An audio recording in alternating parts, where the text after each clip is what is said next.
ito yung pinag-usapan namin ni Rodel kagabi. Si Annabelle nag-post namatay si Eutasio.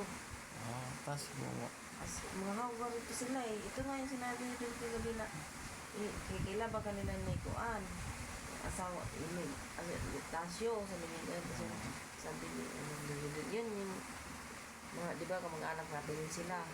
Ano din yun, yung mga ano din daw, mga asnahin ba? Patay ka talaga pag lang ng mga asmo. Hindi Ano mo natanda makain. na din yan? Ito yung sasabi niya, nag-run out din nga, gikuan o buan, katong bumbahan o kanang bumbumba sa motor. Yung Pwede sa, na yun. sa bike. Pwede naman yun. Yung sinabi ni Odil. Pwede yun kasi pa emergency man yun.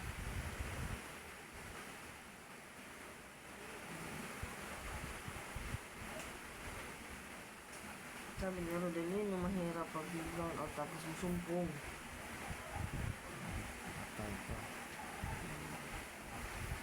Eh, si Rodel pala, bumibili siya ng bisita ng doktor niya, sabi niya, hindi ordinaryong pagpausok yung sa akin kasi di daw mo talaga na sa kanya yun. Di na na.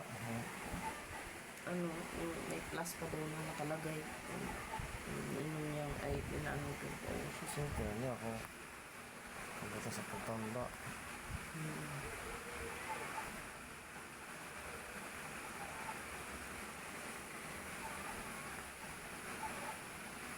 Mahirap. Kaya sabi na nag-ano na lang ako. Iwas na lang ako sa pagkain na mukain mangganit ko. Kunti lang. May inumin siyang gamot. Ano ba yun?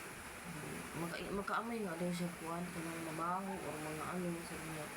Magkaamoy nga. Pag nakaamoy, maramdaman daw niya kapag once na parang magpausok na siya agad. Di daw katulad dati. Hayaan lang daw niya. Matayaan niya. Alam mo nang Di siya magpausok. pwedeng hayaan na. Alam mo nang Kasi sabi niya, yun palang naramdaman ko na halos isang buwan na di ako makatulog. Bumiga. Sabi niya, lagi ko nakaupo na lang. Kasi di sa makahinga. Kasi di siya makahinga kapag humiga siya pa. Pero hinayaan ko lang kasi hanggang sa umabot siya na isang buwan. Tagal-tagal pala ko. Pito. Isang buwan. Hindi na kahit umupo siya, hirapan na siya hininga doon. Ano? Patay ka na pag... Kaya. Nahimatay na nga daw siya. Patay ka talaga. Hindi ko magapan. Tapos ang anak niya si Joshua, di daw makatulong. Sabi niya, di makatulong. Wala.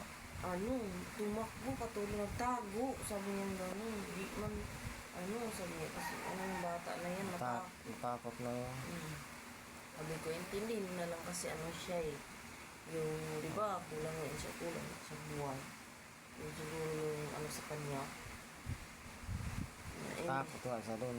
Sabi niya, matakot na daw yung pagkakatay ng manok. Ito yung titingin. Pangit ang manok. Ano kayo?